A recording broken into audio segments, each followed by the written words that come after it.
This on the heels of the CDC just announcing new guidelines today recommending people that if they have already taken this procedure, that they still need to wear masks indoors, again contradicting themselves from previous statements that they made, that Dr. Fauci made, contradicting themselves, and now specifically recommending, even though if you had this procedure, if you live in a quote hotspot, that you should wear masks indoors. And this is leaving a lot of people confused, as Michael Tracy pointed out, that quote, you should get this medical procedure and quote, continue to be nagged by the government with constantly changing rules and advisories, leaving his own personal comment on it saying such an appealing message. And he has a point. These changing guidances, this constant flip-flopping, this inconsistency, the fudging of the data, this emotional manipulation, this kind of low-thinking extortion efforts, and censoring and silencing of any criticism surrounding this particular topic is leading to a lot of hesitancy. It's leading to a lot of people asking what's going on here, and in my opinion, that is absolutely warranted with what is happening. Now, just on the topic alone of these mask mandates, they are very interesting, as of course we have data presented to us by Tom Woods that highlighted how a lot of the mask mandates, when they were implemented with a correlation that, according to the data, showed very little to absolutely none at all effectiveness when it came to the larger case numbers. And whether it's a city or a state or a country in the world, when you objectively look at the data from when the masks were implemented and the case numbers, the data doesn't make a very compelling case for masks. And it's important to point out here that a lot of people did wear masks, because the majority of people complied with a lot of the mandates and the initiatives, and they were told if they just do this, everything will be fine.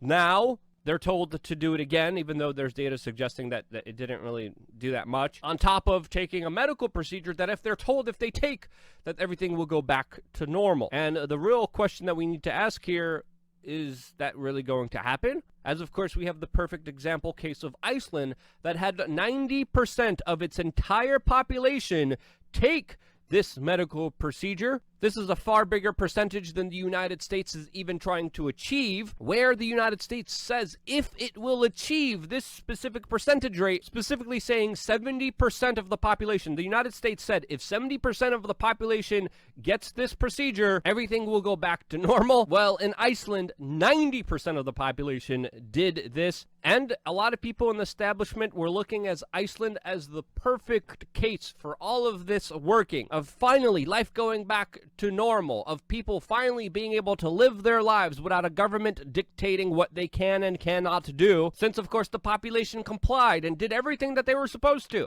And initially, the government of Iceland released a lot of the restrictions and lockdowns, but today, the country is going back under lockdown as new mask mandates are implemented, 1 meter social distancing rules are enacted, curfews have been set, restrictions on the number of people that can be in one place have been set. This after already 15 months of mandatory social distancing and mask wearing, and 90% of the population complying and taking this medical procedure. And now the government is answering back saying, you know what? We don't care. We're going to lock you down again. We're going to restrict your lifestyle again, even though you did everything we asked you to do. And this shows you that if you do whatever the government is trying to get you to do, that at any time it could renege its promises of granting you your freedom, since again, your freedom does not come from the government. Your freedom comes from you and the personal decisions that you decide to make, and are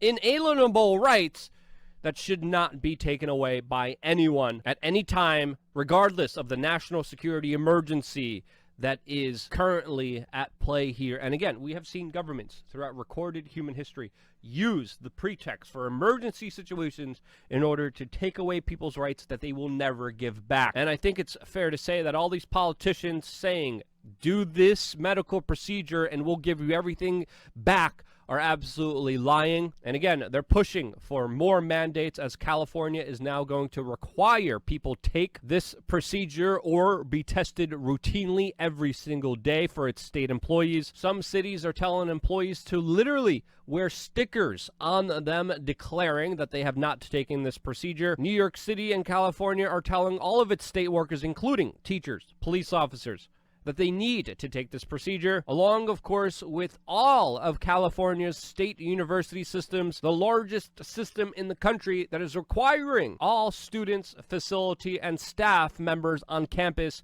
to take this procedure or else not be able to attend. What in the world is going on here? What happened in Iceland should be a testimony of what will most likely happen here. This raises a lot of questions about the effectiveness of this quote procedure, the reliability